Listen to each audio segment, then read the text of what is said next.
आज की वीडियो में हम मोटिवेशन से भी आगे की बात करेंगे यानी पर्यावरण संरक्षण की। तो चलिए सीखते हैं कुछ नया सा। गणेश चतुर्थी का दिवस बहुत ही महत्वपूर्ण है। इसी दिन महर्षि वेदव्यास ने महाभारत जैसे विशाल महाग्रंथ की रचना की थी। प्रभु की प्रेरणा से भगवान श्री गणेश को महाभारत लिखने के लिए चुना गया था। श्री गणेश हिंदुओं के आदि आराध्य देव होने के साथ साथ प्रथम पूजनीय, विघ्नहर्ता, शुभता के प्रतीक और प्रकृति के रक्षक भी हैं। गणेश उत्सव की शुरुआत 1630 से 1680 के बीच मराठा साम्राज्य के संस्थापक छत्रपति शिवाजी महाराज के शासनकाल से मानी जाती है।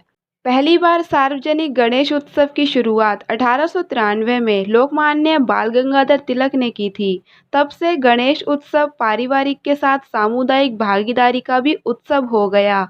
तिलक ने गणपति की स्थापना और विसर्जन की परंपरा को बड़ी दिव्यता के साथ आगे बढ़ाया था। लेकिन आज इस दिव्य परंपरा का बिगड़ता स्वरूप हम सभी देख रहे हैं। केवल भारत में ही नहीं बल्कि विश्व के अनेक देशों में इसे धूमधाम से मनाया जाता है। लेकिन समय के साथ कुछ असावधानियों की वजह से पर्यावरण बिगड़ता जा रहा है, जिस पर ध्यान देने की जरूरत है। हम अपने पर्व और त्योहार इस तरह से मनाएं जिससे हमारी परंपरा, संस्कृति के साथ साथ प्रकृति भी संरक्षित हो सके। जब गणेश चतुर्थी मनाने की परंपरा प्रारंभ हुई तब पूजा, हवन और यज्ञ में श्री गणेश की प्रतिमाएं गोबर और मिट्टी की बनाई जाती थीं और पूजन के पश्चात उस प्रतिमा को तालाबों, जलाशयों, सरोवरों में विसर्जित किया जाता था। जल में गोबर और मिट्टी घुल जाती थी। गोबर के गुणकारी तत्व पानी में मिल जाते थे। इस प्रकार मिट्टी और पानी शुद्ध भी होते थे और जमीन उपजाऊ भी होती थी। इसीलिए आज जरूरत है कि गणेश चतुर्थी को शास्त्र में बताई गई विधि से मनाएं। इससे हमारी परंपरा भी बचेगी और पर्यावरण भी बचेगा।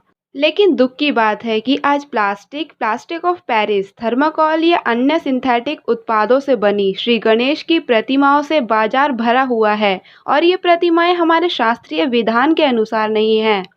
आज पूजन के पश्चात इन मूर्तियों को नदियों, तालाबों में विसर्जन किया जाता है। इससे जल और थल पर प्रदूषण तो बढ़ता ही है, साथ ही पूजित प्रतिमाओं की दुर्गति भी देखने को मिलती है। इससे श्री गणेश का अनादर होता है और यह दृश्य देखने वालों में उनके प्रति श्रद्धा भी कम होती है। यह स्वस्थ परंपरा नहीं है। इसके बजाय हमारा मानना है श्री गणेश की प्रतिमा की स्थापना के बाद उनका विसर्जन वेद मंत्रों के साथ जमीन में ही गड्ढा खोदकर किया जाना चाहिए। इससे पर्यावरण बचेगा, परंपरा बचेगी और पूजित मूर्तियों का सम्मान भी बरकरार रहेगा। पर्यावरण, जल, जमीन बचाने का ये बेहद अहम समय है कि हम गोबर, मिट्टी या आयुर्वेदिक जड़ी बूटियों से श्री गणेश बनाएं, उनका पूजन करें और धरती में गड्ढा खोदकर उन्हें विसर्जित करें। विसर्जन का एक और तरीका है, भगवान श्री गणेश की प्रतिमा बनाते वक्त उनके पेट में अपनी पसंद के फल, तुलसी या औषधीय पौधों के बीज रखें और 14 दिन बाद उन्हें अपने घर या आसपास के खाली पड़े मैदान में या किसी उद्यान में विसर्जित करें, ताकि श्री गणेश की प्रतिमा के पेट में जो बीज डाला गया है उसका रोपण और संरक्षण ठीक से किया जा सके।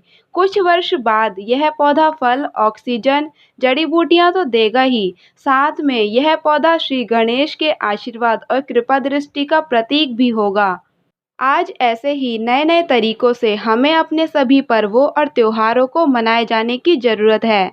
इको फ्रेंडली प्रतिमाओं को प्रोत्साहन देने के लिए देशव्यापी अभियान चलाया जाना चाहिए। हमें ध्यान रखना होगा कि नदियों के कम होते प्रवाह और अन्य समस्याओं के कारण कहीं हमारी श्रद्धा हमारी नदियों का ही श्राद्ध ना कर दे। हमारे सेलिब्रेशन ग्रीन सेलिब्रेशन बने।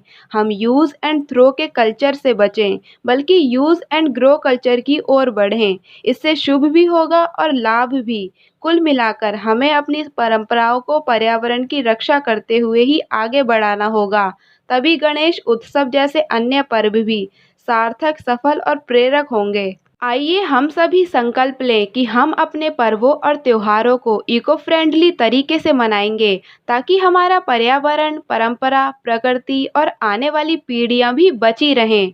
क्या आप मेरे विचारों से सहमत हैं? तो कमेंट बॉक्स में अपनी प्रतिक्रिया ज़रूर लिखें। आपके पास भी इससे संबंधित कोई उपाय हो तो ज़रूर लिखें। वीडियो को ज़्यादा से ज़्यादा शेयर करें ताकि भारतीय विदेशी सभी जागरूक हो सकें। पर्यावरण संरक्षण में अपना भी एक अहम कदम आगे बढ़ाइए।